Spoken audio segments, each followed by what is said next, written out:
आज की डेट में प्रोजेक्ट्स लॉन्च होते हैं, उस टाइम पे सेक्टर्स लॉन्च हो रहे थे। 2010-2011 में नोएडा कैसे डिफरेंट था आज के नोएडा से। सेक्टर 18 का जो अंडरपास है उसका काम चल रहा था। सेक्टर 16 के अंडरपास का काम उसके बाद स्टार्ट हुआ था।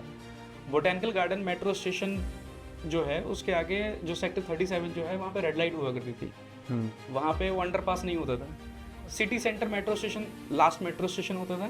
3 साल बाद मार्केट नीचे आएगी या 2.5 साल बाद मैं तब खरीदूंगा, उनको आप क्या बोलना चाहोगे? जो आज नहीं खरीद सकता वो आगे नहीं खरीद पाएगा। आज जो 20,000 रुपये के रेट के आसपास बिक रहा होगा बिक रहा है उसका रेट 50,000 रुपये स्क्वायर फीट का होगा। ओके। तो अगर किसी क्लाइंट को सेक्टर 50 से आप आगे सेक्टर 74 75 लेके जाते थे तो उसको लगता था यार ये तो जंगल है, कहाँ लेके आ गए मुझे। ये ऐसा क्या चेंज हुआ है पिछले 5-7 सालों में कि जो 5,000, 6,000, 7,000 रुपये का प्राइस था वो आज 15,000, 18,000, इन सम केसेस 20,000 भी पहुंच गया। मैं यहाँ पे बिल्डर्स का नाम नहीं ले सकता हूँ, नहीं लूँगा। अदरवाइज मैं आपको गिनवा सकता हूँ कि ये प्रॉपर्टीज आज भी 6,000 रुपये के रेट में आप ले लो, लेकिन आप खुद नहीं लोगे। जो बंदा 1 BHK पे रह रहा है उसके लिए 2 BHK लग्जरी है। जो बंदा रेंट पे रह रहा है उसके लिए उसका खुद का घर लग्जरी है। जो बंदा 2 BHK पे रह रहा है उसके लिए 3 BHK लग्जरी है। नोएडा की ये जो ग्रोथ स्टोरी जो थी, इस पे मैं फुल स्टॉप तो नहीं बोलूँगा, बट एक अल्पविराम या फिर ये स्लो क्यों हुई, एक वो मार्केट स्टैग्नेंट क्यों हुई, उसके क्या मतलब आपको क्या रीजन लगते हैं कि यार उसमें सबसे बड़ा रोल, मेजर रोल प्लेयर्स कौन थे? जय भूमि जय भारत। क्या आप नोएडा में इन्वेस्टमेंट करना चाहते थे आज से 2 साल पहले, 3 साल पहले? तब आपको लगता था कि यार रेट अब नहीं बढ़ेंगे, आज लगता है बहुत ज़्यादा बढ़ रहे हैं, तो मार्केट ऊपर नीचे होगी तो तब ले लेंगे। ऐसा बहुत लोग सोच रहे थे, आज भी सोच रहे हैं और आगे भी सोचते रहेंगे। अब नोएडा मार्केट बेसिकली है क्या, ये मार्केट बढ़ी कैसे, ये मार्केट का जन्म कैसे हुआ, आज के पॉडकास्ट पे हम इन सब चीज़ों के बारे में बात करेंगे। Plus if you are a realtor or you are a budding realtor, then I have a surprise for you in this podcast। तो आपके लिए तो ये पॉडकास्ट बहुत ही इंपॉर्टेंट है, इसको एंड तक जरूर देखिएगा, बिकॉज आपके लिए मैंने एक सरप्राइज रखा हुआ है in the end. And if you are somebody who is looking to invest in Noida and आप कंफ्यूज हो किस एरिया में किया जाए, रेट जस्टिफाइड है नहीं है, मार्केट बबल है नहीं है, या फिर जो आज हो रहा है क्या वो एंड यूज़र तक पहुंचेगा नहीं पहुंचेगा, ऐसे बहुत सारे सवाल हैं। इन सवालों के जवाब इन फ्रेगमेंट्स हमने बहुत सारे पॉडकास्ट में बात की है, बट आज स्पेशली मैंने आपके लिए पॉडकास्ट रखा है स्पेशली ऑन नोएडा, कि आपको नोएडा से रिलेटेड जितने भी सवाल हैं उनके आंसर मिल सकें। और इन सब सवालों के आंसर देने के लिए मैंने एक ऐसे इंसान को इनवाइट किया है जो कि नोएडा में पिछले 13 सालों से काम कर रहे हैं in the real estate sector itself, plus he is also one of my guru. तो मैंने उनसे बहुत कुछ सीखा है and he has a very clear perspective in all the things when it comes to real estate and specially Noida. तो आज का पॉडकास्ट, अगर आप नोएडा में 1 रुपये की इन्वेस्टमेंट भी प्लान कर रहे हैं, then this podcast is for you. इसको एंड तक देखिएगा, बिकॉज आज के हमारे गेस्ट मिस्टर प्रियांशु पराशर, उनके पास ज्ञान का पिटारा है जिससे आपको बहुत कुछ सीखने को मिल सकता है, बहुत कुछ समझने को मिल सकता है। तो मैं आपका बहुत ज़्यादा टाइम नहीं लूँगा, लेट्स स्टार्ट द पॉडकास्ट। तो भाई मेरे आपसे 2 सवाल हैं, एक सवाल में ही 2 हैं बेसिकली। कि पहली चीज़ तो आपने अपना करियर कब स्टार्ट किया एंड वाई ओनली नोएडा, ये फर्स्ट पार्ट। इसी का दूसरा पार्ट ये है कि उस टाइम पे जब आपने स्टार्ट किया तो उस टाइम पे how Noida was different. So basically 2010-2011 में नोएडा कैसे डिफरेंट था आज के नोएडा से? यार करियर स्टार्ट किया मैंने 2011 में, जून 2011 में मैंने करियर अपना स्टार्ट किया। एंड वाई नोएडा, एक्चुअली आया ही नोएडा था। 2009 में मैं नोएडा आया, 9/11 बैच से मैंने अपना MBA किया। MBA कंप्लीट करने के बाद मैंने रियल एस्टेट ज्वाइन किया। तो जब नोएडा में थे तो नोएडा में ही स्टार्ट किया, फ्रेंड्स वगैरह नोएडा में रहते थे, सारी चीज़ें नोएडा में स्टार्ट किया। नोएडा में करियर बनाया, नोएडा में पूरा नोएडा समझा सीखा। तो जब आपने एक जगह समझ ली, रियल एस्टेट करने के लिए आपको एरिया की नॉलेज होनी चाहिए, सिटी की नॉलेज होनी चाहिए। तो सिटी की नॉलेज नोएडा की ली, नोएडा की नॉलेज ली तो नोएडा में ही काम करना स्टार्ट किया और नोएडा में काम करने में मज़ा आने लगा, इसलिए नोएडा किया। उस टाइम के मार्केट में क्या था आपका सवाल उस टाइम के? मतलब 2010-2011 में अगर देखा जाए तो नोएडा कैसे अलग था आज से? आज जो नोएडा दिखता है उस टाइम पे नोएडा कैसा दिखता था बेसिकली? बहुत अलग था आज से नोएडा। अगर उस टाइम पे मैं बात करूं तो जब मैं 2009 में जब मैं नोएडा आया था, तो जहाँ तक मुझे याद है वो सेक्टर 18 का जो अंडरपास है उसका काम चल रहा था। सेक्टर 16 के अंडरपास का काम उसके बाद स्टार्ट हुआ था। बोटेनिकल गार्डन मेट्रो स्टेशन जो है उसके आगे जो सेक्टर 37 जो है वहाँ पे रेड लाइट हुआ करती थी, वहाँ पे वो अंडरपास नहीं होता था। City centre metro station last metro station होता था, वहाँ पे भी रेड लाइट होती थी, वहाँ पे भी अंडरपास नहीं था। मॉर्निंग इवनिंग पीक आवर्स पे हैवी ट्रैफिक जैम होता था। ठीक है, एलिवेटेड रोड बहुत बाद में बना है। ठीक है, तो हर 200 मीटर पे रेड लाइट होती थी। फोर्टिस हॉस्पिटल के सामने का अंडरपास तो शायद आपने देखा होगा, आपके सामने बस बना होगा, तो वो भी उस टाइम पे नहीं हुआ करता था। जब आप नोएडा एक्सटेंशन जाया करते थे तो जो 2010 के आसपास शायद उस टाइम पे वो जो हिंडन का जो ब्रिज जो है वो ब्रिज भी नहीं होता था। अब तो 2 एंट्री हो गई है, वैसे 2 नहीं 3 हो गई है, एक तो NH24 से एंट्री है, अदरवाइज नोएडा से नोएडा एक्सटेंशन की 2 एंट्रीज जो हैं, तो पहले तो दूसरी एंट्री जो है वो तो ओपन ही नहीं थी, ओके जो आपका सेक्टर 1 पे खुलती है। ओके और दूसरा जो गौर चौक के लिए जो आप जाते हैं, तो जो ब्रिज होता है हिंडन हिंडन के ऊपर का जो ब्रिज है वो उस टाइम पे ब्रिज नहीं था, तो लोग नीचे बाइक से उतर के वो कच्चे रास्ते से ऐसे ऊपर जाया करते थे नोएडा एक्सटेंशन के लिए। तो वो उतने चेंजेस ये मैंने देखे हैं अपने टाइम पे। DND पे टोल हुआ करता था। अच्छा हाँ, DND पे टोल होता था, और DND का टोल आज भी मुझे याद है, वो इकलौता ऐसा टोल मैंने हिंदुस्तान में देखा है जिस पे अगर दिन में 10 बार आपको निकलना है तो 10 बार अलग अलग पर्ची लेनी पड़ती थी आपको। अच्छा टू एंड फ्रो की पर्ची नहीं होती थी उस पर। तो अब आप उससे इमेजिन करो कि नोएडा में कितना चेंज आया है। अब तो नोएडा में मेट्रो आ गई है हर जगह, पहले मेट्रो नहीं होती थी, सिटी सेंटर तक ही मेट्रो होती थी। उसके अलावा यमुना एक्सप्रेसवे स्टार्ट नहीं हुआ था, यमुना एक्सप्रेसवे का काम चल रहा था। Greater Noida 0 red light city थी उस टाइम पे, बहुत पीसफुल थी। मैं ग्रेटर नोएडा में पढ़ता था, तो ग्रेटर नोएडा बहुत पीसफुल था। कभी ट्रैफिक जैम नहीं देखा मैंने ग्रेटर नोएडा के अंदर, इतना पीसफुल हुआ करता था ग्रेटर नोएडा। ओके सो अगर हम उस टाइम की मतलब 2010-2011 की बात करें जब आपने स्टार्ट किया अपना करियर, तो उस टाइम पे नोएडा में डिमांड कैसी थी? मतलब इन्वेस्टर ज़्यादा था, एंड यूज़र ज़्यादा था? अगर एंड यूज़र था तो एंड यूज़र का बजट क्या था? बिकॉज ऑब्वियसली नोएडा बसाया गया as an extension to Delhi के लोग यहाँ आगे रह सकें, क्योंकि गुड़गांव भी महंगा था, दिल्ली भी महंगा था, तो यहाँ पे सबसे पहले डिमांड कैसी आई, एंड किस टाइप ऑफ मतलब अगर मैं बात करूँ कैसी बिल्डिंग्स ज़्यादा बन रही थी और कैसे डेवलपर्स थे, तो उसके बारे में थोड़ा सा बताओ। देखो, जब मैं नोएडा आया था तो उस टाइम पे जो नोएडा होता था, अगर आप सिटी सेंटर से थोड़ा सा आप आगे चले तो सेक्टर 50-51 ये लास्ट रेजिडेंशियल एरियाज होते थे, जिसमें अपार्टमेंट्स वगैरह थे, लोग रह रहे थे। इसके आगे अगर इधर आप 74 सेंट्रल नोएडा जिसको हम बोलते हैं, सेक्टर 74, 75, 76, 77, 78 सेक्टर, इसमें इन सेक्टर्स में काम चल रहा था।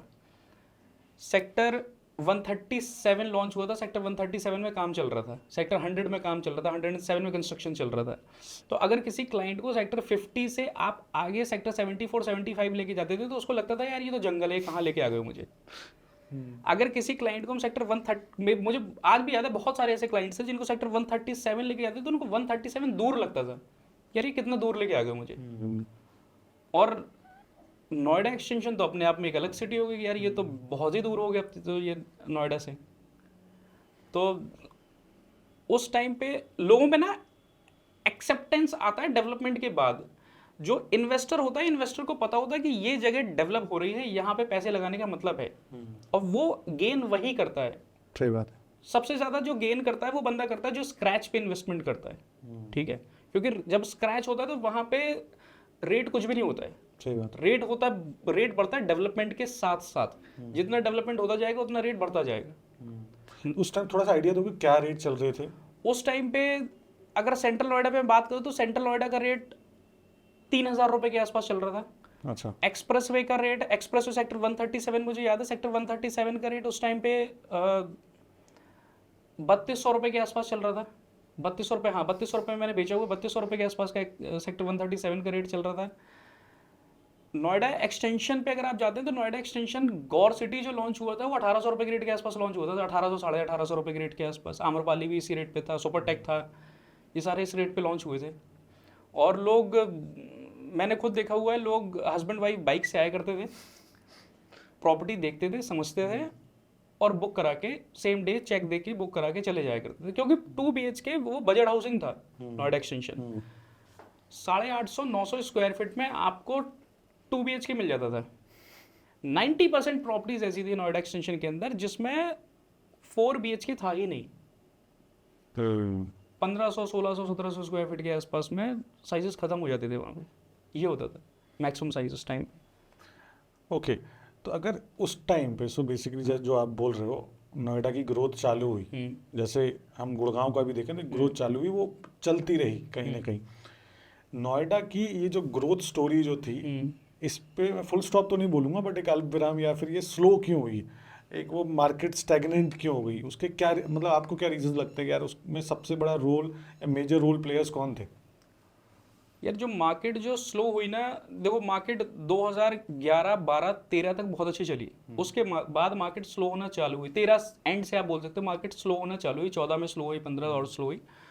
तो उसके स्लो होने के कई फैक्टर्स रहे, जिसमें मेजर रोल जो रहा वो डेवलपर्स का ही रहा, कि बहुत सारे फ्रॉड्स हुए, बहुत सारे जो बिल्डर्स थे वो बैंकरप्ट हुए, कंस्ट्रक्शन नहीं कर पाए, लोगों का पैसा फंसा, इन्वेस्टर्स का पैसा फंसा। अब आप सोचो कि उस टाइम पे कितने लोग ऐसे होंगे जिन्होंने अपना रिटायरमेंट का फंड लगाया होगा, ठीक है, कि यार मैं रिटायर हो गया, मेरे पास इतना पैसा आया है, मैं इससे अपना एक घर ले लेता हूँ, जो एंड यूज़र था एक्चुअली, जिसने अपना पैसा लगाया। और अनफॉर्चुनेटली आज आप ये भी सोचिए कि वही प्रॉपर्टी आज भी, बहुत सारी ऐसी प्रॉपर्टी जो आज भी नहीं बन पाई, जिसको आज कोई NBCC बना रहा है, किसी कोई दूसरा डेवलपर बना रहा है, और कुछ अभी भी स्टक हैं। तो अनफॉर्चुनेटली कितने ऐसे लोग होंगे जिन्होंने अपने रिटायरमेंट का फंड लगाया होगा जो आज इस दुनिया में नहीं है। हाँ, फिर तो लोग चीट हुए, सबसे बड़ा रीज़न ये रहा, जिसकी वजह से एक ट्रस्ट जो था वो ख़त्म हुआ, कम नहीं हुआ, ख़त्म हुआ डेवलपर्स से। एक टाइम पीरियड तो ऐसा आया है कि जब हम क्लाइंट से अंडर कंस्ट्रक्शन प्रॉपर्टी की बात करते थे तो लोग बोलते थे यार कुछ रेडी टू मूव इन हो तो बताओ, 2 पैसे ज़्यादा दे देंगे लेकिन अंडर कंस्ट्रक्शन नहीं आना। वो भी टाइम हमने देखा है। वो आज ऐसा भी भी जो पुराने, जो स्पेशली जो पुराने लोगों का पैसा फंसा था, वो आज भी लोग वैसे है कि नोएडा में यार अंडर तो कंस्ट्रक्शन दूध का जला जो होता है वो छाछ फूक फूक के पीता है ना। तो ये रीज़न था। दूसरा एक रीज़न था, अथॉरिटी का भी रीज़न था, जिसमें अथॉरिटी ने करेक्शन लाए, जो उस टाइम की जो उसकी पॉलिसीज़ थी, उन पॉलिसीज़ को चेंज किया गया। एज लाइक कि अथॉरिटी पहले लैंड दे देती थी कि आप 10% का पेमेंट कीजिए, लैंड का जो टोटल कॉस्ट है उसका आप 10% पेमेंट कीजिए, बाकी 7 साल की इंस्टॉलमेंट में वो लैंड दे देती थी। अब वो रूल चेंज कर दिया अथॉरिटी ने, नाउ यू हैव टू पे 100% अमाउंट। तो जितने भी स्मॉल प्लेयर्स थे वो मार्केट से बाहर हो गए, ठीक है। अब वही बंदा डेवलपर बन सकता है जिसके पास पैसा है। दूसरा नया चेंज आया है कि आपका कुछ बैकग्राउंड होना चाहिए। बैकग्राउंड मीन्स कि आपने पहले कुछ रियल एस्टेट में कुछ कुछ एज ए डेवलपर कुछ काम किया हो, तो आपका कुछ बैकग्राउंड हो। अगर आप बिल्कुल नए हैं तो आपको अथॉरिटी लैंड नहीं देगी। पहले रेरा नहीं होता था। 2016 में रेरा बिल आया था, फर्स्ट में 2017 से रेरा एप्लीकेबल हुआ था, ठीक है। तो रेरा के आने से बहुत फर्क पड़ा। पहले एक और चीज़ है, पहले अवेयरनेस नहीं थी लोगों में। कैसे, थोड़ा सा बताओगे इसके बारे में? अवेयरनेस यार देखो, सबसे बड़ा जो फैक्टर था ना वो इंटरनेट है, ठीक है। जो रेवोल्यूशन आया वो आया 2006, if I am not wrong 2016 दिसंबर में जियो आया था, नवंबर दिसंबर में जियो आया था। तो जियो जब 4G आया उसके बाद से एक रेवोल्यूशन आया इंटरनेट पे। इंडिया के अंदर तो रेवोल्यूशन आया, सबके हाथ में फ़ोन आ गए। उस टाइम पे उतने ऐप्स नहीं होते थे। मैं आपको दूसरे तरीके से एग्जांपल देके समझाता हूँ। ठीक है। 2014 में मैंने अपनी फर्स्ट कार खरीदी थी। जब मैंने अपनी फर्स्ट कार खरीदी थी तो उस टाइम पे मुझे उतनी नॉलेज नहीं थी। मुझे ये पता था कि यार मुझे हैचबैक लेनी है, इतना मेरा बजट है, इस बजट में लेनी है, या डीजल कार लेनी है क्योंकि रनिंग ज़्यादा है, तो डीजल कार लेनी है, हैचबैक लेनी है, यार ये मेरा बजट है, थोड़ा बहुत इससे प्लस माइनस कर सकता हूँ। 3 मेरे पास ऑप्शन थे जो मुझे मेरे दोस्तों ने बताया कि यार ये भी आ सकती है, ये भी आ सकती है, ये भी। तो एक मैंने i20 शॉर्टलिस्ट की थी, एक स्विफ्ट थी और एक पोलो थी। उस पर भी 4 लोगों ने बता दिया कि यार ये गाड़ी ज़्यादा अच्छी है तो आप ये ले लो। तो मारुति वाले को ऑफिस बुलाया, उससे थोड़ा सा समझा और उसी को वहाँ पे टोकन अमाउंट दे दिया और गाड़ी बुक करा ली, ठीक है। अब आज की डेट में क्या है, आज की डेट में आपको सारी चीज़ें पता है। इंजन कितनी सीसी है आपको पता होगा, उसका बूट स्पेस क्या है आपको पता होगा, आपको टायर का साइज। मैंने जब अपने गाड़ी का टायर शायद चेंज कराया तब मुझे पता चला था कि गाड़ी का टायर साइज़ क्या है मेरा। नहीं पता था, 3 साल तक नहीं पता, 2 साल 3 साल तक नहीं पता था कि क्या टायर साइज है मेरी गाड़ी का। अब आज की डेट में तो आपको सब कुछ पता है ना, क्योंकि आज की डेट में सारी चीज़ें आपके हाथ में है। इसी तरीके से रियल एस्टेट में भी चेंजेस आ गए। रियल एस्टेट में भी आज जिस क्लाइंट से आप मिलते हैं, आप मान के चलिए उसको आपसे ज़्यादा नॉलेज है उस प्रोडक्ट के बारे में जो वो लेने आया हुआ है। अगर एक क्लाइंट स्पेसिफिक कोई प्रोडक्ट आपसे लेने आया हुआ है तो मार्केट पे सारा का सारा अपना होमवर्क करके आया हुआ, तो उसको आपसे ज़्यादा नॉलेज है। ठीक है, पहले लोगों को पता ही नहीं होता था कि जो वो प्रॉपर्टी ले रहे हैं उसमें सुपर एरिया तो ये है, इसमें कार्पेट एरिया क्या है। बिल्डर कह देता था सर 25% 30% के आसपास है, वो मान लेता था यहाँ 25% 30% है। आज के डेट में रिटर्न है सारी चीज़ें कि इतना है। रेरा के आने के बाद ये तो रेरा के आने के बाद ये चेंजेस आ गए। अब अच्छा, थोड़ा सा मैं डाइवर्ट हो रहा हूँ। हाँ अब क्योंकि आपने जिस टाइम पे चालू किया एंड उसके कुछ ही टाइम बाद मार्केट फ्लैट हो गई या मार्केट स्टैग्नेंट हो गई, उस टाइम ऑब्वियसली चैलेंजेस बहुत रहे होंगे। आज तो मार्केट बहुत अच्छी है, मतलब आज की डेट में तो हर कोई घोड़ा है। ठीक है। ठीक है, मुझे कुछ ऐसा कुछ बताओ कि हाउ योर लाइफ चेंज्ड। मतलब ऑब्वियसली एक डिसीजन होता है कि यार चलो मुझे ये काम करना है, फिर एक पक्का डिसीजन होता है कि इसमें मैं फोड़ूंगा अब। वो कब आया लाइफ में? लाइफ कैसे चेंज हुई, क्या क्या क्या चीज़ क्लिक की? एक होता है भाई, मैंने शायद सवाल गलत तरीका, मैं थोड़ा सा इस तरीके से करता हूँ कि एक आपने डिसाइड किया कि चलो यार रियल एस्टेट कर लेते हैं। ठीक है। एक डिसीजन दूसरा आदमी जब लेता है ना उसी करियर में कि यार अब तो ना मैं इस इंडस्ट्री में ऐसा कुछ करके दिखाऊंगा ना कि साला फाड़ दूंगा। मतलब वो एक अंदर से फीलिंग आती है ना कि अब मैं देखता हूँ कि कैसे नहीं होगा। यार ऐसे तो नहीं बता सकता हूँ, लेकिन मैं, चलो जो आपने बोला ना, मैं इस पर 2 एग्जाम्पल आपको बताता हूँ। ठीक है। एक मैं अपना बताता हूँ, एक मैं अपने एक दोस्त का बताता हूँ। तो पहले मैं अपने एक दोस्त का बताता हूँ। हमने लगभग साथ में करियर स्टार्ट किया था और उसने एक बुकिंग उठाई।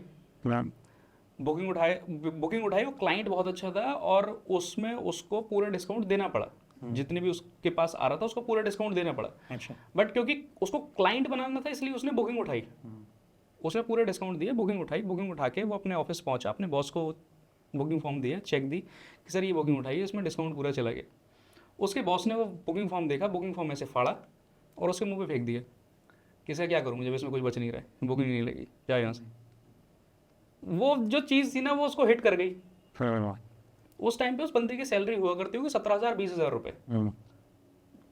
अकाउंट पे सेविंग होगी शायद मुझे लगता है 50,000 रुपये, 70,000 रुपये से ज़्यादा तो नहीं होगी। ठीक है, लेकिन वो चीज़ हिट कर गई। वो चीज़ हिट की, उसने इमीडिएटली रिज़ाइन कर दिया, कंपनी छोड़ दी। उसने कहा मैं अपना करूँगा, करना ही नहीं है वैसे, अपना ही करूँगा। उसने उस क्लाइंट का दोबारा फॉर्म लिया, दोबारा चेक उससे साइन करवाया, बुकिंग लगाई उसकी। उस क्लाइंट के थ्रू उसने बहुत अच्छा बिजनेस किया इन फ्यूचर। आज की डेट में उसकी 2 कंपनीज हैं नोएडा के अंदर, एक ब्रोकर फर्म है और एक ऐसा डेवलपर फर्म है। ठीक है, और बहुत अच्छा काम कर रहा है। समझ गया। और उसका जो बॉस है वो आज की डेट में रियल एस्टेट में है ही नहीं। ओके, चलो अब अपना बताओ कुछ। यार मेरा बहुत छोटा सा है, नॉर्मल सा है और थोड़ा सा किडिश भी है।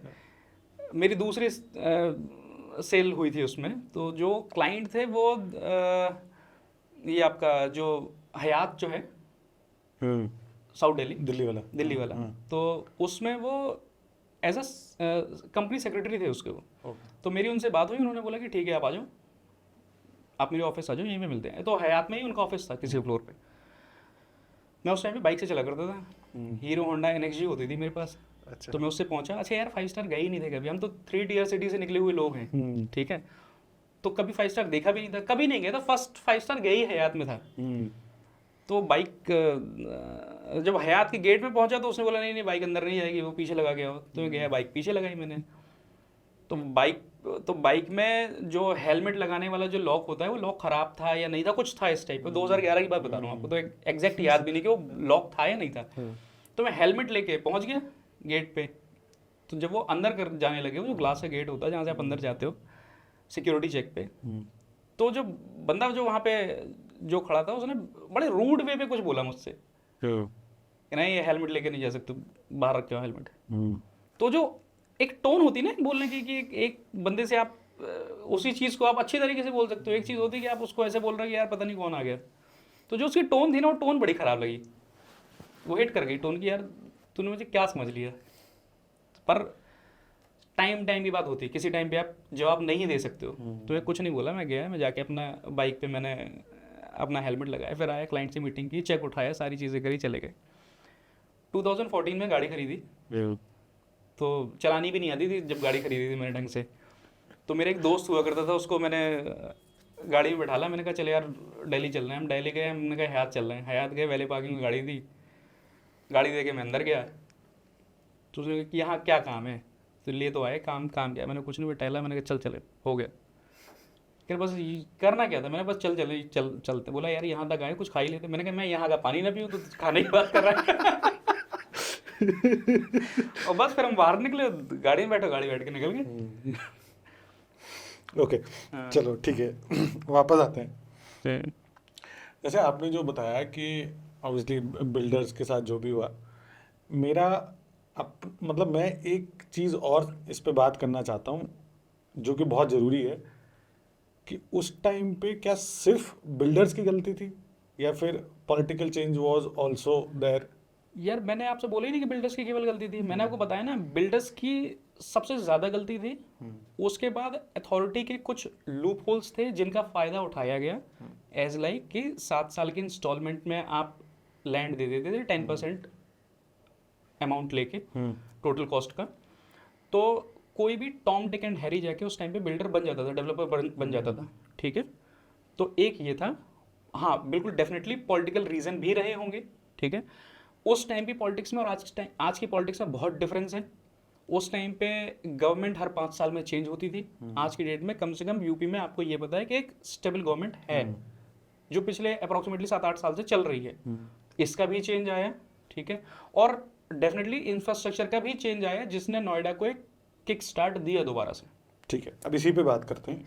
जो आपने बोला कि ये जो मार्केट स्टैग्नेंट पड़ी हुई थी इतने टाइम से, जो भी चल रहा था, ऐसा क्या अलग हो गया एकदम अचानक से कि भाई पर निकल आए मार्केट के और अब वो उड़ रही है? यार मतलब देखो, किसने चेंज किया? देखो अचानक से कुछ नहीं होता है, पहली चीज़ तो ये, ठीक है। अचानक से कुछ नहीं होता है, इसमें टाइम लगा। रेरा 2017 में आया, ठीक है, रेरा 2017 में आया। अथॉरिटी ने रूल चेंज किया कि नहीं, अब मैं आपको अगर आपको लैंड लेनी है तो आपको 100% पेमेंट करना होगा लैंड का, पेड अप लैंड होगी पूरी की पूरी, ठीक है। सबसे बड़ा चेंज ये आया, आपका कुछ ना कुछ बैकग्राउंड होना चाहिए एज ए डेवलपर, तभी आपको लैंड मिलेगी, ठीक है। इंफ्रास्ट्रक्चर में बहुत बड़ा चेंज आया। नोएडा में एयरपोर्ट नहीं था, आज की डेट में एयरपोर्ट बन रहा है। गवर्नमेंट का बहुत चेंज आया, लोग बिल्डर्स का ट्रस्ट आया कि हाँ यार एक स्टेबल गवर्नमेंट है, उसका भी वो भी फैक्टर है, ठीक है। एयरपोर्ट ने एक बहुत मेजर रोल प्ले किया। आपने आज से 3-4 साल पहले कभी सोचा था कि जो गुड़गांव के जो डेवलपर्स हैं जो कभी नोएडा की तरफ नहीं देखते, ये नोएडा आएंगे? कभी आपने सोचा था? नहीं, कभी नहीं। आज आप देखिए M3M आ चुका है, गोदरेज कितना अच्छा काम कर रहा है, टाटा ने एक प्रॉपर्टी लगभग डिलीवरी की स्टेज पे टाटा की प्रॉपर्टी है। बिरला आने वाला है, ये मैं आपको न्यूज़ दे रहा हूँ, बिरला आने वाला है, बिरला ने लैंड यहाँ पे परचेज कर ली है। शोभा आने वाला है, ठीक है। कोई बहुत बड़ी बात नहीं है कि बहुत जल्दी आपको न्यूज़ मिल जाए कि DLF भी आने वाला है। वैसे अभी DLF ने कोई लैंड परचेज नहीं की है, पर DLF भी बहुत जल्दी कोई लैंड जो है for residential point of view से कोई लैंड ले लेगा। तो हो सकता है आने वाले टाइम पीरियड में आपको DLF भी यहाँ पे दिख जाए, ठीक है। प्रेस्टीज आया है, वो तो बहुत ही बड़ी न्यूज़ है। प्रेस्टीज जो है वो NH24 पे अपनी प्रॉपर्टी लेके आ रहा है। प्रेस्टीज एक प्रॉपर्टी सेक्टर 150 में लेके आ रहा था जिसका उसको रेरा नहीं मिला था, वही वो पहले नोएडा में आ रहा था, ठीक है। तो जितने भी जो बड़े डेवलपर्स हैं जो आपकी नज़र में जो बड़े डेवलपर्स हैं वो सारे नोएडा आ रहे हैं। तो ये बहुत बड़ा फ़र्क पड़ा। और ये जो फ़र्क पड़ा, ये फ़र्क जो है ये एक झटके में नहीं आया, इसमें टाइम लगा इसको आने में, मार्केट को रिकवर होने में टाइम लगा। और मार्केट जो आज अपसाइड है वो इसलिए है क्योंकि मार्केट में ट्रस्ट दोबारा आया। अब आपको पिछले 4-5 साल में आपको फ्रॉड्स बहुत कम सुनने में मिलते होंगे। और लोगों को भी एक चीज़ समझ में है कि यार पैसे लगाने हैं तो ब्रांड के ऊपर लगाओ, है ना। लोग आज की डेट में 2 रुपए ज़्यादा देना प्रेफर करते हैं, लेकिन ब्रांड पे जाना प्रेफर करते हैं, वो ब्रांड कॉन्शियस हो गए हैं अब लोग, ठीक है। आज की डेट में डिफ़ॉल्ट करना भी इजी नहीं रहा, आप इतनी जल्दी डिफ़ॉल्ट नहीं कर सकते हो। तो ये सारे फ़र्क आए, इस वजह से मार्केट जो है वो रिकवर हुआ है, आगे और भी ग्रो करेगा। भाई बिल्डर तो समझ आता है, लेकिन आजकल मुझे यूट्यूब पे बहुत सारे लोगों के सवाल आते हैं कि ऐसा क्या चेंज हुआ है पिछले 5-7 सालों में कि जो 5,000, 6,000, 7,000 रुपये का प्राइस था वो आज 15,000, 18,000, इन सम केसेस 20,000 भी पहुंच गया है। तो मतलब क्या लोग बोलते हैं कि यार ये ना ब्रोकर्स की करा धराई है, कंसल्टेंट्स की करी धराई है, या बिल्डर अपने आप ही रेट बढ़ाया जा रहा है, क्या ऐसा सच में है? और क्या रीज़न है जो रेट बढ़ रहे हैं? यार 15,000 18,000 तक केवल रेट नहीं पहुंचा है, रेट 20,000 भी पहुंचा है, 22,000 भी पहुंचा है, 25,000 भी पहुंचा है, 30,000 का भी लॉन्च है नोएडा में। अब लोग बोले ठीक है। ये बिल्डर कर रहा है सब। तो ऐसा नहीं है कि केवल बिल्डर कर रहा है, लैंड की कॉस्ट बढ़ी है, ठीक है, कंस्ट्रक्शन कॉस्ट बढ़ी है, कंस्ट्रक्शन की क्वालिटी चेंज हो गई है। पहले कंस्ट्रक्शन ब्रिक वर्क पे होता था, आज माइवन का कंस्ट्रक्शन हो गया है। तो हर चीज़ की कॉस्टिंग बढ़ी है, ठीक है, लेबर कॉस्ट भी बढ़ी है। तो सारी चीज़ों का फ़र्क पड़ा है। ओके। और पहले ब्रांड्स नहीं होते थे, आज की डेट में ब्रांड्स हैं। ब्रांडेड चीज़ लोगे तो यार फ़र्क तो होगा, महंगी तो मिलेगी, वो ब्रांड कॉस्ट आप बोल दो, लेकिन महंगा है आप लोगे क्योंकि ब्रांड है, ठीक है। अब वही ब्रांड अगर सस्ता देने लगेगा तो आपको डाउट हो जाएगा। आज आप मारुति को अगर मर्सिडीज से कंपेयर करोगे तो आप नहीं कर सकते हो ना। सही बात है। ठीक है, मर्सिडीज का अगर रेट है तो उसके जो भी उसके अंदर फीचर्स हैं, क्वालिटी है, वो तो है, साथ में ब्रांड भी है, तो उसका भी फर्क पड़ा है। और एक ट्रस्ट फैक्टर भी है, जो आपको पता है कि यार ये ब्रांड है तो ये तो बना देगा, ये आपको पता है ना कि ये चाहे जैसा है ये बना देगा। आपको गोदरेज के ऊपर डाउट तो नहीं आएगा ना। आज भी आपको नोएडा के अंदर प्रॉपर्टीज मिल जाएगी, बहुत सारी प्रॉपर्टीज ऐसी फंसी हुई प्रॉपर्टीज होंगी जो आपको मिल जाएंगी, जो आपको 7,000 8,000 रुपए के रेट में मिल जाएगी, 6,000 रुपए 7,000 रुपए के रेट में शायद आपको मिल जाए। नोएडा एक्सटेंशन में आज भी आपको कई प्रॉपर्टीज ऐसी मिल जाएंगी जो आपको शायद 5,000 6,000 रुपए के रेट में मिल जाएगी, लेकिन आप लोगे नहीं, आप नहीं लोगे। मैं यहाँ पे बिल्डर्स का नाम नहीं ले सकता हूँ, नहीं लूंगा, अदरवाइज मैं आपको गिनवा सकता हूँ कि ये प्रॉपर्टीज आज भी 6,000 रुपए के रेट में आप ले लो, लेकिन आप खुद नहीं लोगे, वहाँ जाके मजा ही है नहीं ना, आएगा। क्योंकि आपको उस पर ट्रस्ट नहीं आएगा। आपको पता है कि चलो आपको ready to move in property भी शायद मिल जाएगी 6-7,000 6,500 रुपए के रेट में, लेकिन तब भी आप नहीं लोगे, क्योंकि आपको पता है यार इसके अंदर मुझे एमिनिटीज नहीं मिलेगी, मुझे इसकी कंस्ट्रक्शन क्वालिटी पसंद नहीं है, मुझे इसके अंदर जो मेंटेनेंस है वो मुझे पसंद नहीं है, वगैरह वगैरह बहुत सारी आपकी वो जो चेकलिस्ट होगी ना, चेकलिस्ट पूरी नहीं हो पाएगी, तो इसलिए खुद आप नहीं लोगे जाके। तो जो आपको अपनी चेकलिस्ट, अगर सारी चेकलिस्ट पे सारी जगह पे अगर आपको टिक करना है यस, तो फिर उसका पे भी तो करना पड़ेगा। इस पर ना मुझे एक बहुत सही एग्जांपल अभी जस्ट, बिकॉज मैं हमेशा से पेरेंट्स के साथ रहा हूँ, तो मैंने कभी घर में खुद काम नहीं करवाया, तो मुझे रेट्स के पता नहीं थे, और जो याद भी थे वो कुछ ये था कि बचपन में जो इलेक्ट्रिशियन आता था 100 रुपये लेता था, बहुत काम करके जाता था। एंड इवन अगर मैं बात करूँ आज से 5-6 साल पहले की, तो कुछ भी काम करा लो 500 रुपये से ज़्यादा बिल ही नहीं आता था। मैंने नोएडा आके आप एक ट्यूबलाइट चेंज कराओ तो 300 रुपये लगते हैं। हाँ लगते हैं, बस वो टांगने के। तो महंगाई तो वहाँ भी बढ़ी है, बिल्कुल बढ़ेगी, तो ऑब्वियसली यहाँ तो बढ़ेगी ही बढ़ेगी, क्योंकि हर जगह महंगाई बढ़ रही है, बिल्कुल बढ़ेगी। बट लोग उसमें देखते नहीं है कि उसमें ये आ जाता है कि नहीं यार ये तो ना बिल्डर कर रहा है और ब्रोकर कर रहा है खाली, तो वो एक चीज़ गलत है, बिल्कुल गलत। हाँ। अब भाई ये जो रियल एस्टेट की मार्केट है, स्पेशली नोएडा की अगर हम बात करें, मैं गुड़गांव की और कहीं की भी बात नहीं करूँगा, सिर्फ नोएडा की, तो पिछले 3-4 साल में जो एक ग्रोथ आई है, ये आपको क्या लगता है कब तक ऐसा चलने वाला है, और अगर ऐसा चलेगा तो उसके पीछे रीजंस क्या हैं? यार अभी तो चलेगा और लंबा चलेगा जो मुझे लगता है, इसलिए क्योंकि मैंने अपने सामने नोएडा के अंदर 2 सिटीज़ को डेवलप होते हुए देखा है। एक हो चुकी है, लगभग हो चुकी है, और दूसरी अब डेवलप होना स्टार्ट हो रही है। थोड़ा सा नाम लेके बात करो। हो चुकी है, मैं बात कर रहा हूँ आपसे नोएडा एक्सटेंशन की। अगर आप पॉपुलेशन देखेंगे, प्रॉपर्टीज देखेंगे, एरिया देखेंगे, तो लगभग एक सिटी के बराबर है वो, ठीक है। और दूसरा यमुना एक्सप्रेस वे, जो लोग जाते हैं और देखते हैं, बोलते हैं कि यार ये तो दिल्ली से बहुत दूर है, एक्चुअल में वो नई सिटी डेवलप हो रही है। आप देखो वहाँ पे कितना एम्प्लॉयमेंट आ रहा है, इंडिया का सबसे बड़ा एयरपोर्ट डेवलप हो रहा है वहाँ पे, ठीक है। आप इंडस्ट्रियल देखिए कितना बड़ा इंडस्ट्रियल आ रहा है, यूपी का सबसे बड़ा इंडस्ट्रियल जोन है वो, ओके।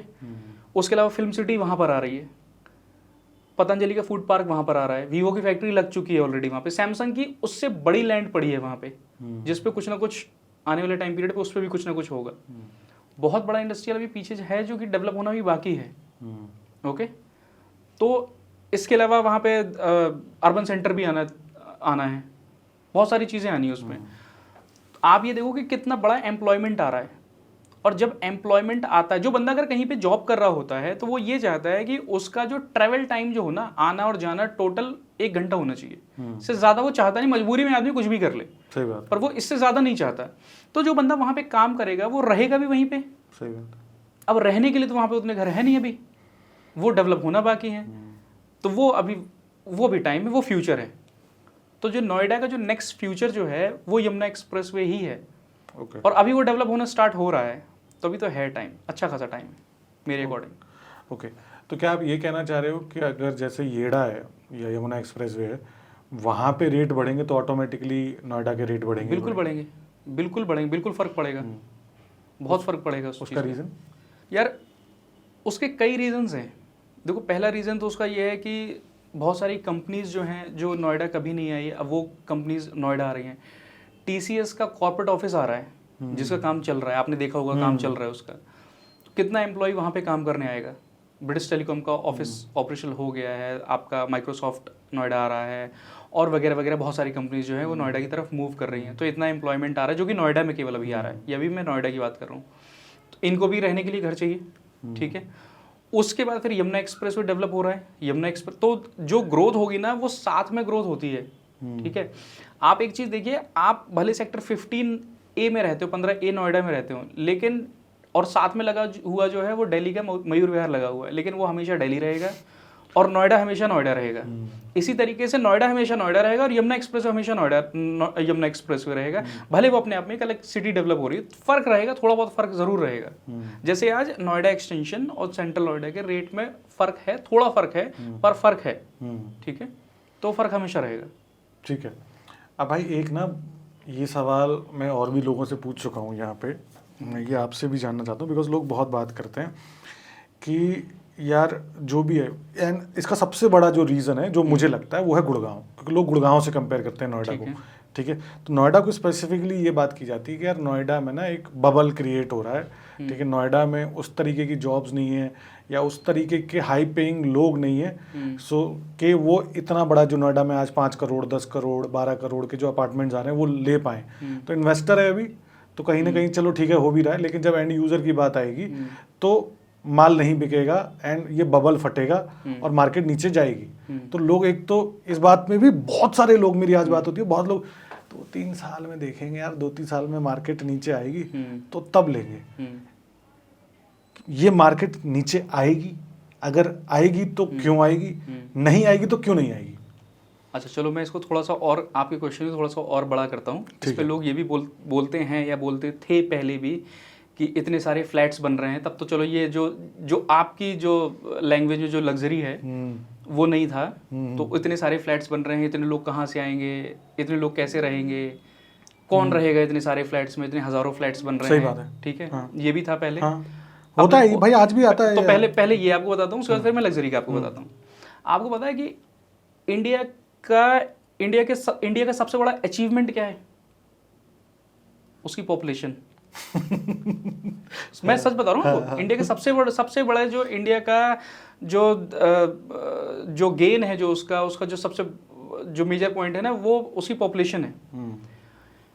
इंडिया सबसे बड़ा मार्केट है वर्ल्ड वाइड, सबसे बड़ा मार्केट है। आप माचिस की तीली से लेकर रियल एस्टेट तक की कहीं की भी बात कर लीजिए, इंडिया सबसे बड़ा मार्केट है, ठीक है। एक बच्चा जब वो 2 टियर 3 टियर सिटी में पढ़ना चालू करता है तो वो 2 सपने देखता है कि या तो वो यूएस शिफ्ट हो जाए और या फिर वो मेट्रो सिटीज़ में आ जाए। तो हर बंदा जो है वो यूएस तो नहीं जा पाता है, लेकिन उसमें से बहुत सारा बंदा ऐसा है जो कि वो मेट्रो सिटीज़ में आ जाता है। हर साल आप एक चीज़ देखो, कितना स्टूडेंट जो है वो मेट्रो सिटीज़ में आता है। I am talking about Delhi NCR, Bangalore, Mumbai, Chennai, Calcutta, ठीक है। कितना स्टूडेंट जाता होगा और उसमें कितना स्टूडेंट जो है वो मेट्रो सिटीज़ में ही रह जाता है, मेजॉरिटी रह जाता है। रहने के उसके भी रीजंस होते हैं, लाइफस्टाइल भी रीज़न होता है, इनकम भी रीज़न होता है, एम्प्लॉयमेंट भी होता है, वगैरह वगैरह बहुत सारे रीजंस होते हैं जिसकी वजह से वहाँ वो बस जाता है। तो जो सिटी का साइज जो है ना, जो पॉपुलेशन जो है वो डे बाई डे बढ़ रही है, डे बाई डे बढ़ रही है। हर बंदे को अपना बेसिक तो कंप्लीट करना है। बेसिक क्या है? रोटी, कपड़ा और मकान, ठीक है। तो 3 चीज़ें तो चाहिए। तो मकान भी, जो घर है वो बेसिक है। हम लग्जरी की बात ही नहीं करें, हम तो बेसिक की बात करें। यार बेसिक तो कंप्लीट कर लो, ये होता है ना। आप शादी करने भी जाओगे तो पहला सवाल ये होता है कि आपका घर है, आप कहाँ रहते हो? नोएडा में रहते हैं, आपका घर है? सही बात है। फ्लैट लिया, कोई बुक कराया? तो ये बेसिक्स हैं। तो मार्केट तो डे बाई डे बढ़ ही रहा है। जब मार्केट बढ़ रहा है, डिमांड है, तो सप्लाई भी चाहिए। तो वो तो साइमल्टेनियसली दोनों चीज़ें चल रही हैं आगे, तो ये तो चलेगी आगे, ठीक है। तो इस पे तो ब्रेक नहीं लगने वाला। अब दूसरा सवाल आपका था लग्जरी को लेकर, जो आपकी डेफिनेशन पे लग्जरी है। इस पे मैं आपको थोड़ा सा करेक्ट कर दूं। देखिए, लग्जरी की ना कोई पर्टिकुलर कोई डेफिनेशन हो नहीं सकती। ठीक है। जो बंदा 1 BHK पे रह रहा है उसके लिए 2 BHK लग्जरी है। जो बंदा रेंट पे रह रहा है उसके लिए उसका खुद का घर लग्जरी है। जो बंदा 2 BHK पे रह रहा है उसके लिए 3 BHK लग्जरी है ना। अब चलो, आप 5 करोड़ 10 करोड़ 15 करोड़ पे आप आते हो, उसकी भी एक बार बात कर लेते हैं। नोएडा की पॉपुलेशन कितनी होगी? मतलब 10-12 लाख के आसपास।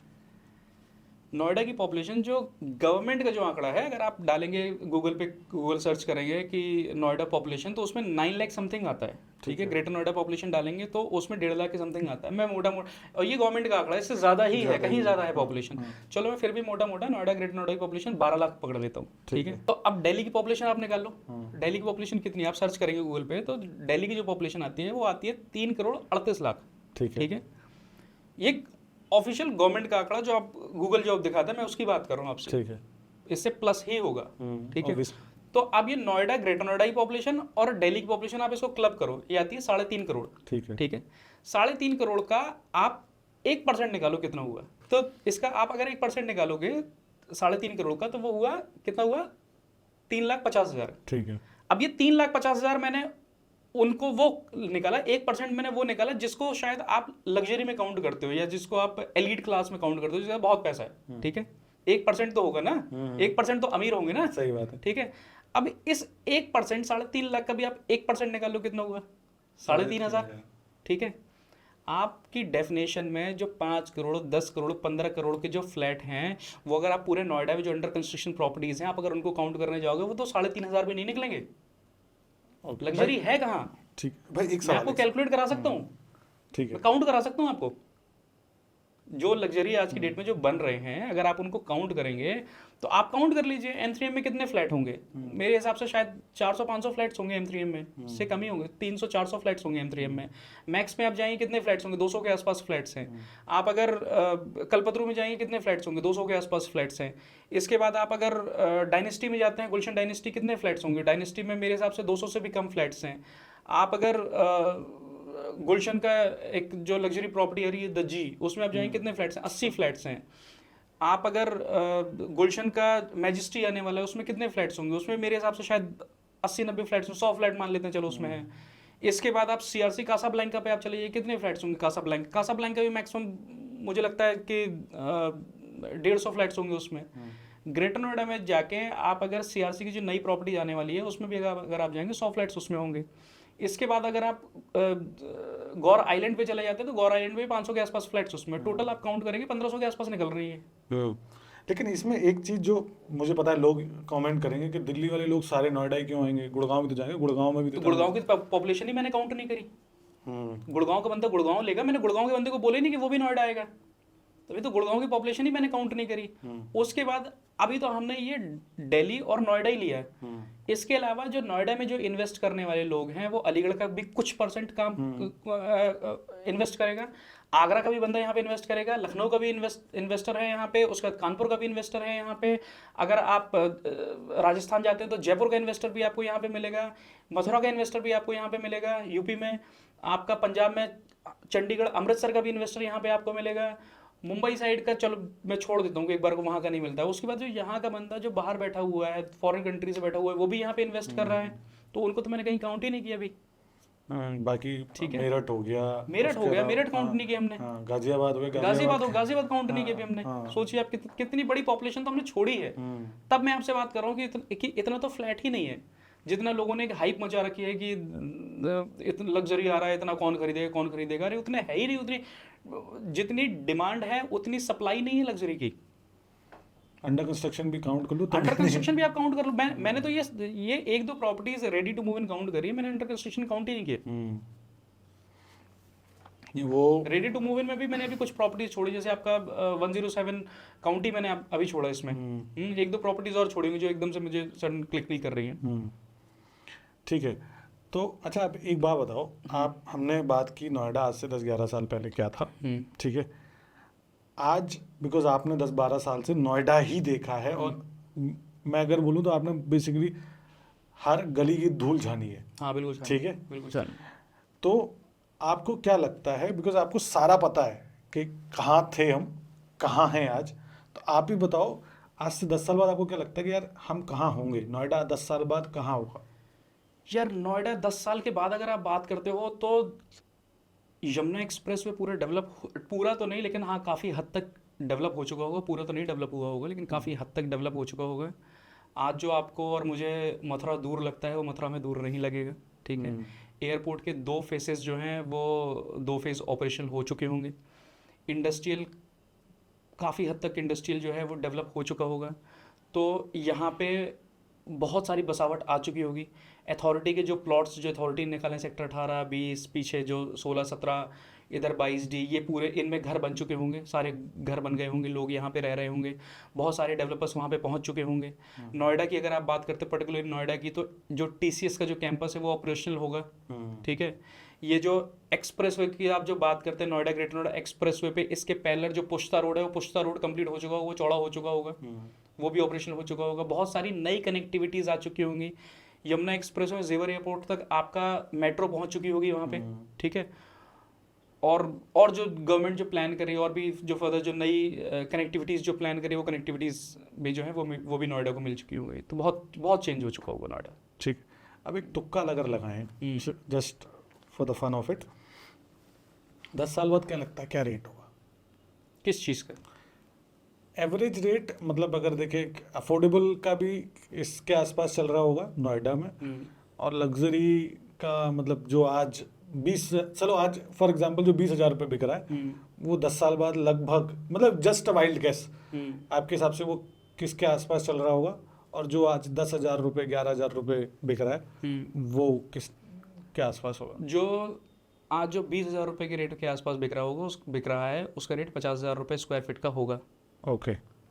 और इससे ज़्यादा भी हो सकता है, ठीक है। ये कोई बहुत बड़ी बात नहीं है। मैं अगर आपसे 2021 में बोलता है कि नोएडा में प्रॉपर्टी 20,000 रुपये के रेट पे आएगी, तो आप मेरी बात पे बिलीव नहीं करते। मैं भी नहीं मानता, सही नहीं बात। मानते? हाँ, नहीं मानता। पर आज 20,000 है। आने वाले टाइम पीरियड पे नोएडा के अंदर आपको रेट 10 साल के बाद की अगर आप बात करते हो, 50,000 रुपये स्क्वायर फीट का भी रेट नोएडा के अंदर होगा। जो 10,000 रुपये की रेट की प्रॉपर्टीज़ हैं, इनका रेट 25,000, 30,000 रुपये के रेट के आसपास इनका रेट भी जाना चाहिए, ठीक है। तो इनका रेट भी वहाँ तक होगा। और नया डेवलपमेंट जो होगा वो न्यू नोएडा जिसकी हम बात करते हैं, वहाँ पे हो रहा होगा। ये नोएडा पूरा डेवलप हो चुका होगा, ये होगा, ठीक है। New Noida obviously it's a different topic all together, उसके बारे में कभी और बात करेंगे, बिकॉज वो अपने आप में एक बहुत अलग चीज़ बन रही है जी। उसकी प्लानिंग भी बहुत अलग तरीके से अथॉरिटी कर रही है। अब एक छोटा सा इसी में सवाल, जो लोग ये कह रहे हैं कि 3 साल बाद, अगेन आप आंसर कर चुके, बट फिर भी एक एनेक्डोट, 3 साल बाद मार्केट नीचे आएगी या 2.5 साल बाद तब खरीदूंगा, उनको आप क्या बोलना चाहोगे? जो आज नहीं खरीद सकता वो आगे नहीं खरीद पाएगा। कोई एग्जांपल दे सकते हो आप मुझे, क्योंकि दे रहे थे अभी हम जो बात कर रहे थे। हाँ। थोड़ा सा उसके, जो आज नहीं खरीद सकता है वो आगे आने वाले टाइम पीरियड पे कभी भी नहीं खरीद पाएगा। मैंने किसी क्लाइंट को एक विला दिखाया अभी कुछ मैं थोड़ा सा डेट के साथ बात बता दो। मैंने एक क्लाइंट को शायद आज से 8-9 महीने पहले एक विला दिखाया। वो विला उस टाइम पे कॉस्ट कर रहा था उनको 7 CR, शायद 6.5 था या 7 था। ये आप जेपी की बात कर रहे हो ना? ये मैं, हाँ, जेपी के अंदर बात कर रहा हूँ। और आज की डेट में उस विला की जो कॉस्टिंग आ रही है, एक आ रहा है 9.5 का, एक आ रहा है 10 का। अब उनका कहना ये है कि जब मैंने 7 पे जो चीज़ मैंने छोड़ दी, आज मैं उसको 10 पे कैसे ले लूँ? और मेरा कहना ये है कि सर आप 10 पे भी नहीं लोगे तो फिर आप 12 पे कैसे ले लोगे? सही बात है, क्योंकि रेट तो बढ़ेगा, रेट कम नहीं होगा। आप सोचेंगे रेट कम हो जाएगा, रेट कम नहीं होगा, बिल्कुल भी कम नहीं होगा। ठीक है, ओके। अब भाई एक, आज अगर मैं आपको बोलूं you have to choose the best investments आज नोएडा में, एक तो मैं जब लोगों को बोलता हूं तो लोग कहते हैं नहीं यार तू कुछ भी बोल रहा है, बट आप मुझे ये बताओ, पहली चीज़ जब मैं बोलता हूँ कि यार नोएडा में मोस्टली ऐसा होता है कि माल आता है बिक जाता है, माल है ही नहीं बेचने के लिए, माल नहीं मोस्ट ऑफ द टाइम, क्योंकि आया बिक गया। दूसरा, इसमें आज अगर हम कहें किसी को इन्वेस्टमेंट करनी है नोएडा में, तो आप क्या सजेस्ट करोगे टॉप 3 या टॉप 5 प्रोजेक्ट्स के, यार ये यहाँ है और this will give you highest returns? यार 3-4 प्रॉपर्टीज़ हैं जो मैं इस टाइम पे सजेस्ट करूँगा। जैसे आपका नोएडा एक्सटेंशन सेक्टर 12 में, सेक्टर 12 में एस आ रहा है। एस की नई प्रॉपर्टी लॉन्च हो रही है। इस पर मैं वीडियो भी बनाने वाला हूँ इसके बाद। अच्छा, तो वो आप प्लान कर सकते हो, वो एक अच्छा ऑप्शन है। अच्छा ऑप्शन होने का रीज़न उसका भी मैं आपको बता देता हूँ कि वहाँ पे जो एस का जो भी प्री लॉन्च का जो रेट है वो 11,000 रुपये का प्लस अदर चार्ज आएगा। और वहीं पे एक उससे बड़ा ब्रांड, जिसका मैं नाम अभी डिस्क्लोज नहीं करना चाहता हूँ, उससे बड़ा ब्रांड मैं कर दूंगा वीडियो में, जिसने अभी लैंड परचेज कर ली है, वो वहाँ पे प्रॉपर्टी लॉन्च करेगा समवेयर अराउंड 15,000 रुपये पे। तो ये 11,000 रुपये का प्री लॉन्च, वो 15,000 रुपये का प्री लॉन्च, ये डिफरेंस आएगा प्री लॉन्च पे। और ये भी बहुत ज़्यादा लंबा टाइम नहीं होगा, मुझे लगता है 6 से 8 महीने के अंदर अंदर होगा, ये चेंजेस आ जाएंगे आपको। तो एक तो मैंने आपको बताया, एक एस में आप प्लान कर सकते हैं सेक्टर 12। दूसरा आप प्लान कर सकते हैं, प्रेस्टीज आ रहा है NH24 सिद्धार्थ विहार, बहुत बढ़िया। प्रेस्टीज आप प्लान कर सकते हैं। प्रेस्टीज के मार्केट में बस भी क्रिएट हो रखा है इस टाइम पे, ब्रांड है प्रेस्टीज, तो प्रेस्टीज पे जा सकते हैं। प्रेस्टीज का भी जो रेट आ रहा है, जो सुनने में आ रहा है वो 11-11,500 रुपये के आसपास, वो प्रेस्टीज भी आ रहा है, तो प्रेस्टीज भी प्लान कर सकते हैं। इसके अलावा सेक्टर 150 में बिरला ने लैंड परचेज की है, बिरला आने वाला है वहाँ पे।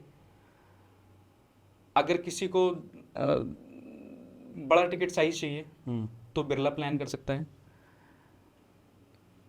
बिरला के अलावा अगर आप बात करते हैं तो जेपी ग्रीन्स के अंदर गौर की प्रॉपर्टी आने वाली है फिर से, जो गौर आइलैंड है उसके बगल में उसका प्लॉट है B10, वो लॉन्च करेगा कुछ टाइम पीरियड में, आप वो प्लान कर सकते हैं। ये भी आपका टिकट साइज का बड़ा होगा, तो आप ये प्लान कर सकते हैं।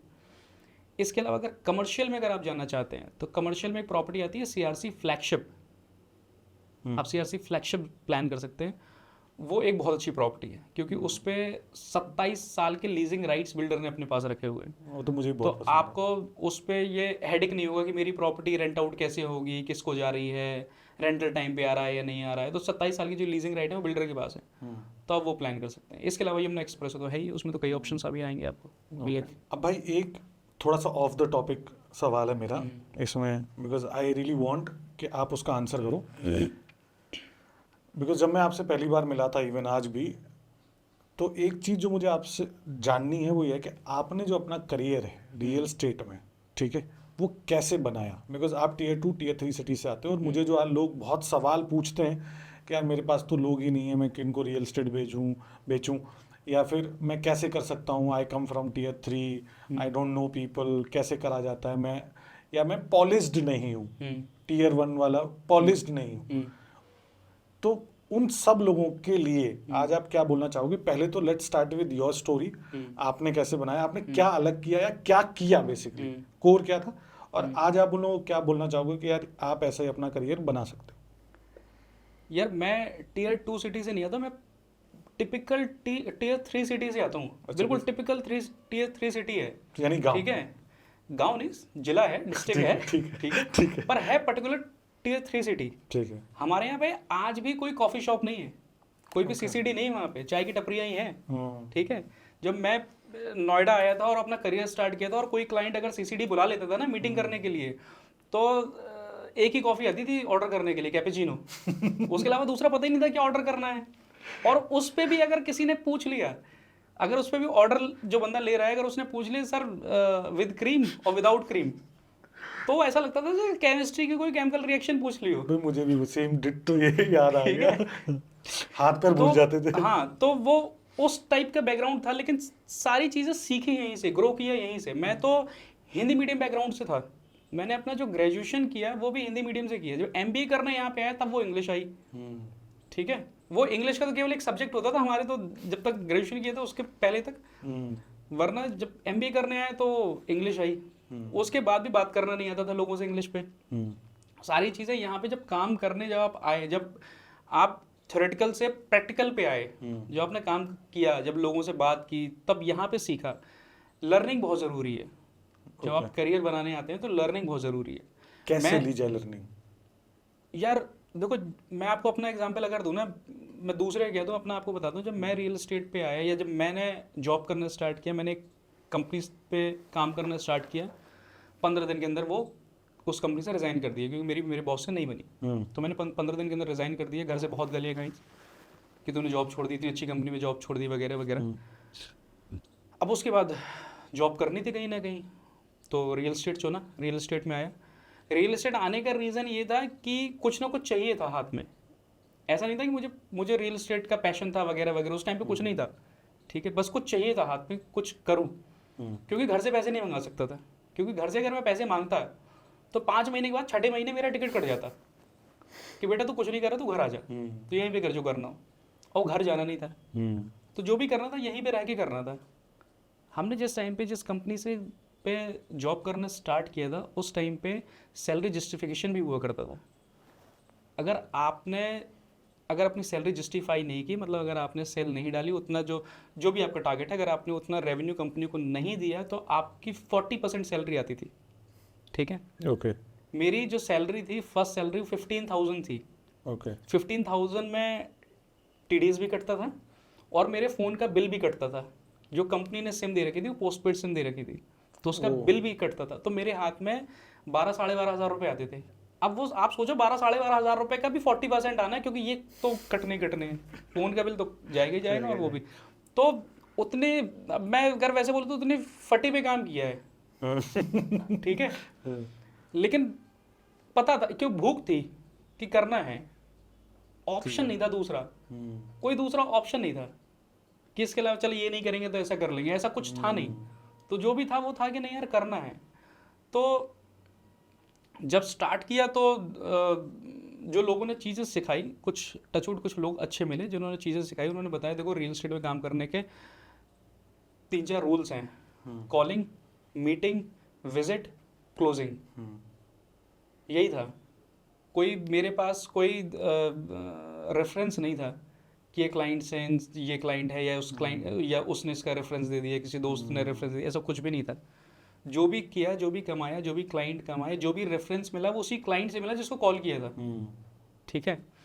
उस टाइम पे कुछ, आज की डेट में कुछ चीज़ें अलग हैं, अच्छी हैं। उस टाइम पे कुछ चीज़ें अलग थी जो अच्छी थी। जैसे सबसे बड़ी जो अच्छी चीज़ थी वो ये थी कि उस टाइम पे ट्रू कॉलर नहीं था तो वो स्पैम कॉल पे नहीं आता था। मैं दिन में 100 कॉल्स किया करता था उस टाइम पे। अच्छा। हाँ, 100 नंबर डायल करता था। ओके। ठीक है, तो अगर स्पैम पे नहीं आ रहा तो मतलब कि यार ज़्यादा कॉल्स अटेंड हो रहे हैं, ठीक है, ज़्यादा लोगों से बात हो रही है। मीटिंग्स होते थे, मीटिंग कॉल्स अटेंड होते थे, मीटिंग निकलती थी, मीटिंग करते थे, विजिट कराते थे, क्लोजिंग करते थे। ये था, ये सिंपल सा थंब रूल था। और दूसरा, रियल एस्टेट में नॉलेज बहुत ज़रूरी है। रियल एस्टेट में अगर कुछ बिकता है तो सबसे पहले आपकी नॉलेज बिकती है। आप खुद सोचो, आप एक आम आदमी को उसकी ज़िंदगी का सबसे महंगा सपना बेचने जा रहे हो। तो जब आप एक आम आदमी को उसकी ज़िंदगी का सबसे महंगा सपना जब आप बेचने जाते हो, तो सबसे पहले आपको अपने आप को बेचना होता है। अगर उसका कॉन्फिडेंस आपके ऊपर नहीं है तो आपसे DLF भी नहीं लेगा वो। सही बात है। वो गोदरेज भी नहीं खरीदेगा आपसे। अगर आपके ऊपर कॉन्फिडेंस है तो आप जो चीज़ बेच रहे हो वो आपसे खरीद लेगा, परचेज कर लेगा। ठीक है, तो नॉलेज बहुत ज़रूरी है। उस प्रोडक्ट की नहीं, उस सिटी की नॉलेज, एरिया की नॉलेज। क्लाइंट आपसे ये भी पूछ सकता है कि यार गुड़गांव में उधर पे क्या रेट चल रहा होगा, कुछ भी पूछ सकता है यार। वो क्लाइंट है, वो कुछ भी पूछ सकता है, ठीक है। वो आपसे ये बोल सकता है यार तुम तो इसका रेट यहाँ पे ये बता रहे हो, इतने में तो गुड़गांव में मुझे वहाँ पे ये मिल रहा है, ये भी बोल सकता है। या आप बेचने गए फ्लैट, वो आपसे पूछ लेगा यार इस सेक्टर में यार ज़मीन का क्या रेट चल रहा होगा। तो चलो आपको पूरा एग्जैक्ट नहीं पता, पर कुछ टेंटेटिव तो आइडिया होना चाहिए ना, ठीक है। बट एरिया का पूरी नॉलेज होनी चाहिए। तो नॉलेज सबसे पहले जो बिकती है वो नॉलेज बिकती है। नॉलेज के बाद फिर जो है फिर वो आपकी मेहनत है, और उसका कोई शॉर्टकट नहीं है। अब भाई जैसे आपने बोला कि मुझे कुछ अच्छे लोग मिल गए, ठीक है, अच्छे लोग का मतलब यानी सोच सिखाने वाला। And I also strongly believe कि आपकी लाइफ में गुरु का होना बहुत ज़रूरी है। बट लोग आजकल जो स्पेशली जो नए लोग हैं वो नहीं मान रहे कि चलो ठीक है फेसबुक ऐड कैंपेन चला देंगे, उससे लीड आ जाएंगी और डायरेक्टली खुद करना चालू कर देंगे। तो उनको आप क्या बोलना चाहोगे? ये चीज़ फ्यूचर लॉन्ग टर्म रिटेनेबल है जो आज आप कर रहे हो, या you seriously need a Guru in your life? यार मैंने ना आजकल बहुत सारे लोगों को देखा है, या मेरी टीम में आए उनको देखा है, या दूसरों को भी देखा है मैंने। आज की डेट में लोग सीखने पे कम फोकस कर रहे हैं। आज की डेट में ना लोग सबसे पहले पैसे कमाना चाहते हैं, ठीक है, सबसे पहले वो चाहते हैं कि पैसे, शॉर्टकट नहीं होता सक्सेस का कोई भी। आपको नॉलेज ज़रूरी है, गुरु का बहुत बड़ा रोल होता है आपकी लाइफ में, बहुत बड़ा रोल होता है। आपको एक बंदा हाथ पकड़ के सही डायरेक्शन देने वाला चाहिए आपको। मैं आपसे ये सवाल मेरा क्यों पूछ- मेरा जो एक गुरु थे, उन्होंने एक चीज़ बहुत अच्छी की थी, वो कभी मेरी किसी मीटिंग पे नहीं गए, कभी किसी मीटिंग पे नहीं गए वो मेरी फर्स्ट मीटिंग पे भी वो मेरे साथ नहीं गए। उन्होंने मुझे ये चीज़ सिखाई, उन्होंने मुझसे ये बोला कि ज़्यादा से ज़्यादा यार प्रियांशु क्या होगा, क्लाइंट ख़राब हो जाएगा, मीटिंग ख़राब हो जाएगी, एक क्लाइंट चला जाएगा, तो कॉल कर दूसरा क्लाइंट निकाल, दूसरे से मिलने जा। वो चीज़ बड़ी क्लिक की। मीटिंग खराब हुई, लेकिन जो खराब हुई वहाँ पे सीखा कि यार क्या कमी है, क्या चीज़ भूल गए, क्या चीज़ नहीं पता है, क्या चीज़ ठीक होनी चाहिए। वहाँ से वो चीज़ें सीखी। अब वो ऐसी हैबिट पड़ गई है कि आज की डेट में भी जो मीटिंग होती है उसमें ये लगता है कि यार खुद ही कर लेते हैं, खुद ही संभालते हैं, खुद ही करते हैं। ठीक है, क्योंकि कहीं ना कहीं रियल एस्टेट है भी ना कि आपको एक पर्सनल टच देना ही पड़ेगा। इट्स नॉट बिल्कुल देना पड़ेगा, बिल्कुल देना पड़ेगा। वो तो I agree. I think we have talked a lot. हमने थोड़ा सा एक सवाल आउट ऑफ द वे जाके भी पूछ लिया, तो इसको अभी यहीं के लिए अलविराम लगाते हैं। बिल्कुल, बाकी thank you so much on coming. Thank you so much भाई। आप रियल से टू जेड पॉडकास्ट पे आए, वो भी ये दूसरी बार आए हो। पहली बार नहीं शूट कर पाए, दूसरी बार भी नहीं कर पाते, बट हाँ जिन लोगों को नहीं हो पता है गया। मैं बता देता हूँ। अभी हम गर्मी में बैठ के शूट कर रहे हैं बिकॉज अभी थोड़ा लाइट का इशू चल रहा है, बारिश की वजह से कुछ पीछे से कुछ इशू हो गया है, बट ठीक है। Thank you so much for staying and thank you for doing this. Thank you. आज के पॉडकास्ट में हमने नोएडा से रिलेटेड बात की, लेकिन फिर भी अगर आपके कोई स्पेसिफिक सवाल हैं जिनके आंसर आप चाहते हैं, then my inbox is open for you. Number पे आप कॉल कर सकते हैं, एंड अगर आपको प्रियांशु जी से बात करनी है तब भी आप दिए हुए नंबर पे कॉल करके उनसे अपॉइंटमेंट बुक कर सकते हैं, बिकॉज आज की डेट में is very busy. Will try and get you connected with him and try book appointment with him. मैं आपसे मिलूंगा अगले पॉडकास्ट में। तब तक के लिए इस पॉडकास्ट को शेयर करते रहिए अपनी फैमिली के साथ, अपने फ्रेंड्स के साथ, या कोई भी जो नोएडा में इन्वेस्टमेंट प्लान कर रहा है उसके साथ। कुछ लोगों का भला हो जाएगा। मैं आपको मिलूंगा अगले पॉडकास्ट में। जय भूमि, जय भारत।